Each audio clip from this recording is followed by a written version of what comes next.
Praise the Lord. கர்த்தருடைய பரிசுத்த நாமம் மகிமைப்படுவதாக. இன்றைய தியானம் நெகேமியாவின் புஸ்தகம் 1ஆம் அதிகாரத்திலிருந்து 3ஆம் அதிகாரம் வரை. இந்த நாள் தியானத்திற்கான தலைப்பு நேர்மறையான அணுகுமுறை அல்லது பாசிட்டிவ் ஆட்டிடியூட். எந்த ஒரு காரியத்தை நாம் அணுகும்போதும் அதை 2 விதங்களில் அணுகலாம். ஒரு சிலர் எந்த சூழ்நிலையை பார்த்தாலும் இதை செய்ய முடியாது, இது நம்மால் முடியாது, முயற்சி செய்ய வேண்டாம், அப்படி நினைப்பது நெகட்டிவ் ஆட்டிடியூட் அல்லது எதிர்மறையான அணுகுமுறை. அது அல்லாமல் எந்த ஒரு சூழ்நிலை வந்தாலும் இதை நாம் பார்த்து கொள்ளலாம் என்ற ஒரு நம்பிக்கையோடு அணுகுவது பாசிட்டிவ் ஆட்டிடியூட் அல்லது நேர்மறையான அணுகுமுறை. இந்த நாளில் நாம் நெகேமியாவை குறித்து தியானிக்க போகிறோம். நெகேமியா தன்னுடைய வாழ்நாளில் ஒரு நேர்மறையான அணுகுமுறை உடையவனாக காணப்பட்டான். ஒரு சின்ன ஒரு பின்னணியை நாம் பார்த்துவிட்டு இந்த நாள் உள்ள தியானத்திற்குள்ளாக கடந்து செல்லலாம்.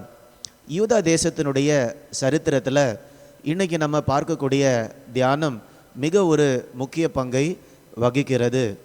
யூதா தேசத்தார் பாபிலோனில் அடிமையாக கொண்டு போகப்பட்டு 70 வருடங்கள் அங்கே இருந்த பின்பு 3 குழுக்களாக திரும்பவுமாக எருசலேமுக்கு வருகிறார்கள். முதல் குழு செருபாபேலுடைய தலைமையில் திரும்பி வந்தார்கள். செருபாபேலும் அவனோடு கூட வந்தவர்கள் மூலமாக ஆண்டவர் எருசலேம் தேவாலயத்தை திரும்பவும் எழுப்பினார். 2ஆம் குழு எஸ்ராவோட கூட வந்த குழு. இப்பொழுது அதன் பின்பு 13 ஆண்டுகள் கழிந்த பின்பு நெகேமியாவோடு கூட இன்னொரு குழு திரும்பி வருகிறது.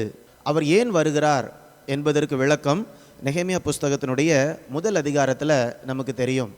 நெகேமியா விசாரிக்கிறார். எப்படி என்றால், எருசலேமில் கர்த்தருடைய ஜனங்கள் எப்படி இருக்கிறார்கள் என்று நெகேமியா விசாரிக்கிறார்.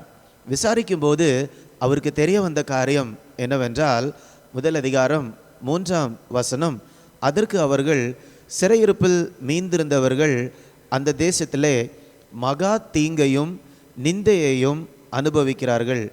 எருசலேமின் அலங்கம் இடிப்பட்டதும் அதன் வாசல்கள் அக்னியினால் சுட்டரிக்கப்பட்டதுமாய் கிடக்கிறது என்றார்கள்.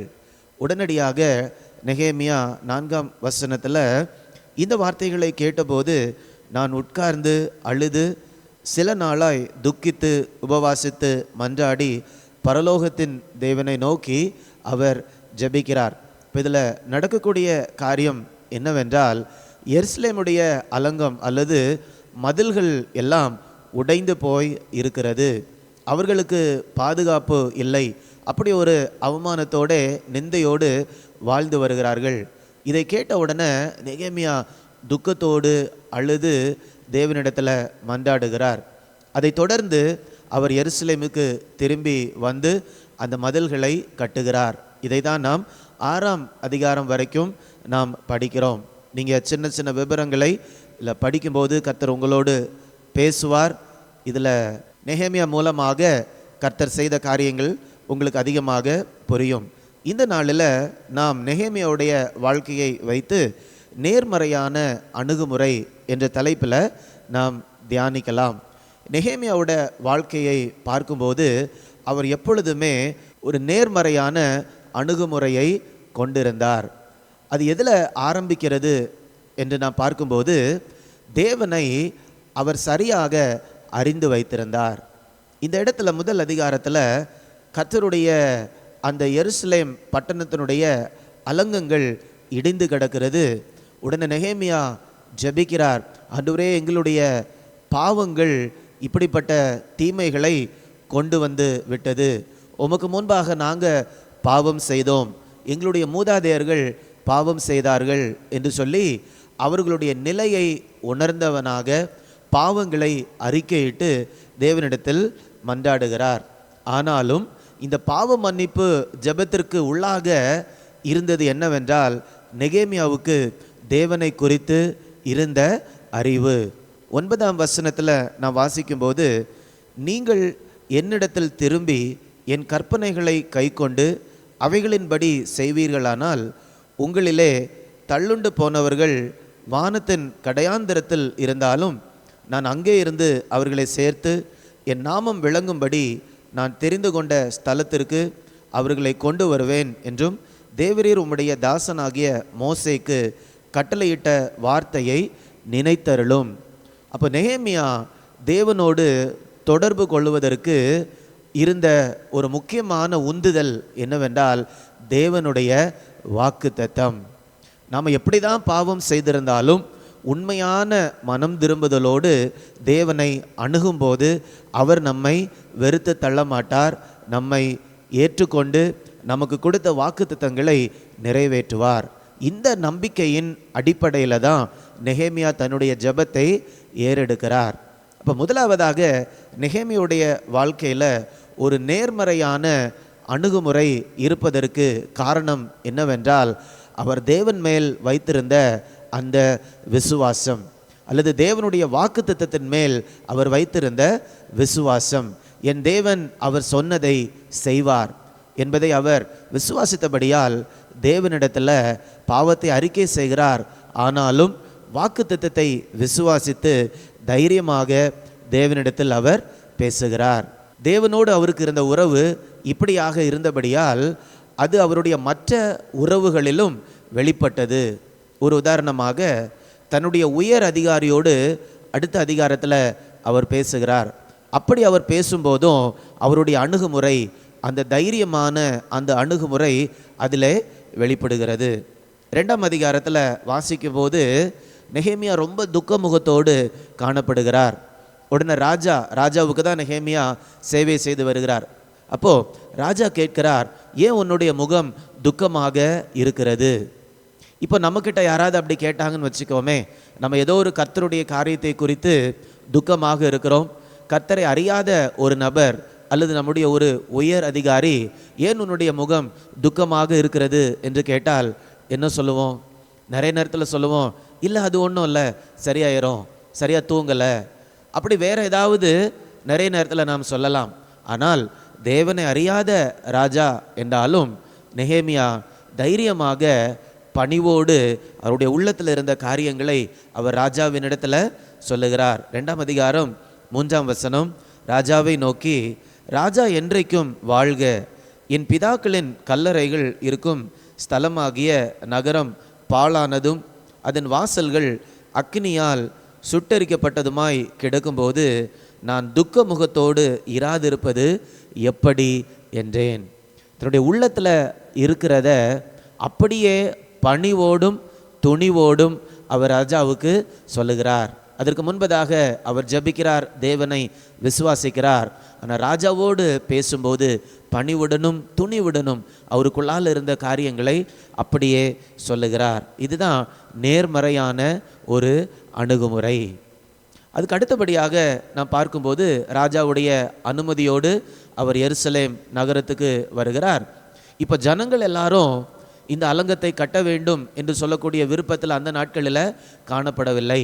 ஆனால் நெகேமியா ஆண்டவருடைய ஒரு வழி நடத்துதலோடு இந்த எருசலேம் சுற்றி இருக்கக்கூடிய அலங்கத்தை நான் என்ன பண்ண போகிறேன், கட்டப்போகிறேன் என்ற ஒரு தீர்மானத்தோடு வருகிறார். அப்போ ஜனங்களை பார்த்து அவர் பேசும்போது தைரியமாக விசுவாசத்தோட, கர்த்தர் எனக்கு துணை நிற்கிறபடியால் ஜனங்கள் என்னோடு கூட சேர்ந்து வேலை செய்வார்கள், அப்படிப்பட்ட ஒரு விசுவாசத்தோடு ஜனங்களோடு பேசுகிறார். 2ஆம் அதிகாரம் 17ஆம் வசனம், பின்பு நான் அவர்களை நோக்கி, யூதா ஜனங்களை நோக்கி, எருசலேம் பாழாய் இருக்கிறதையும் அதன் வாசல்கள் அக்னியால் சுட்டரிக்கப்பட்டிருக்கிறதையும் நாம் இருக்கிற சிறுமையையும் பார்க்கிறீர்களே, நாம் இனி நிந்தைக்குள்ளாகாதபடிக்கு எருசலேமின் அலங்கத்தை கட்டுவோம் வாருங்கள் என்று சொன்னான்.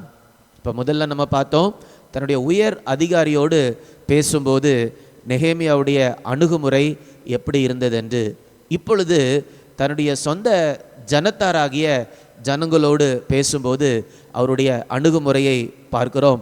நேர்மறையான அணுகுமுறை. நாம் சிறுமையில் இருக்கிறோம், நிந்தைகளில் இருக்கிறோம், நாம் இப்படி இருந்தால் சரி வராது, எல்லாரும் எழும்புங்க, வாங்க, நம்ம எல்லாம் சேர்ந்து வேலை செய்வோம், இந்த இடிந்து போன அலங்கத்தை நாம் கட்டுவோம் என்று மிகுந்த தைரியத்தோடு அவர்களோடு பேசுகிறார்.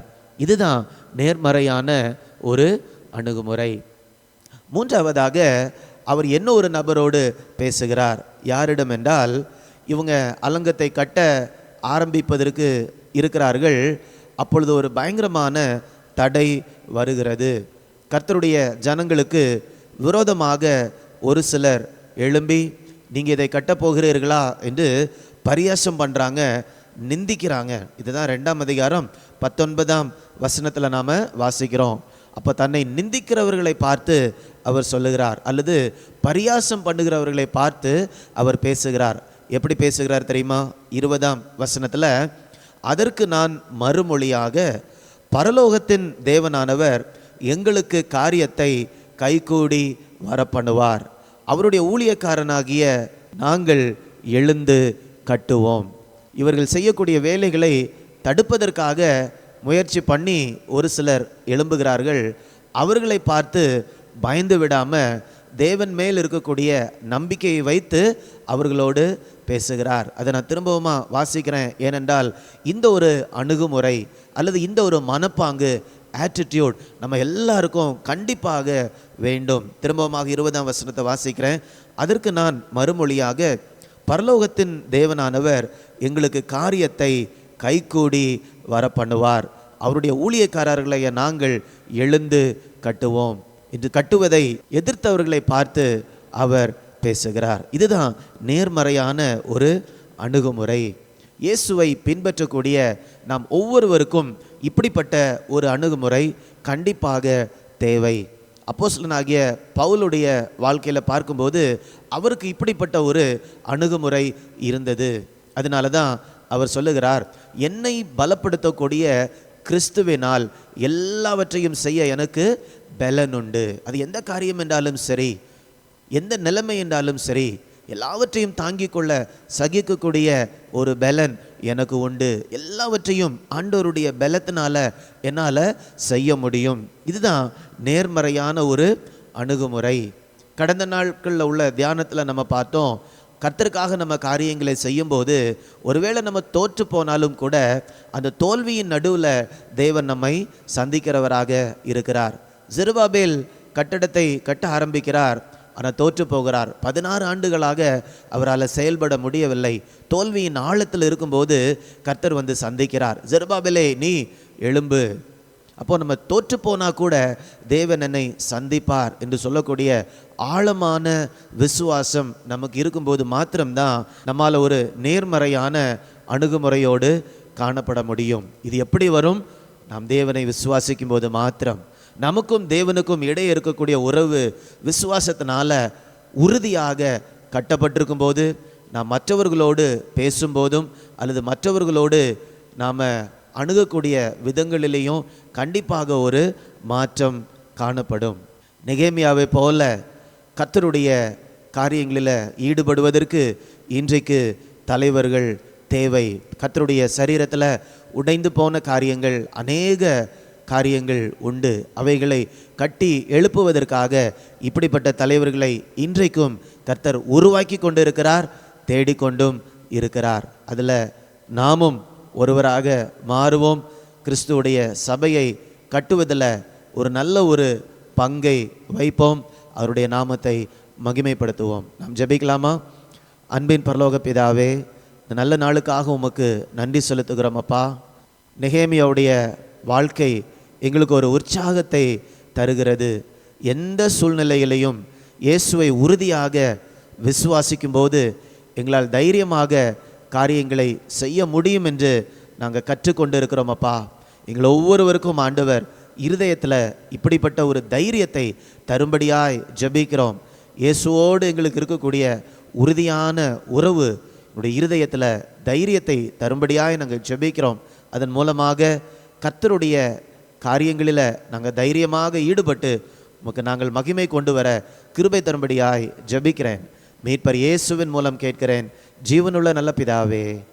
ஆமேன், ஆமேன். God bless you. God bless you.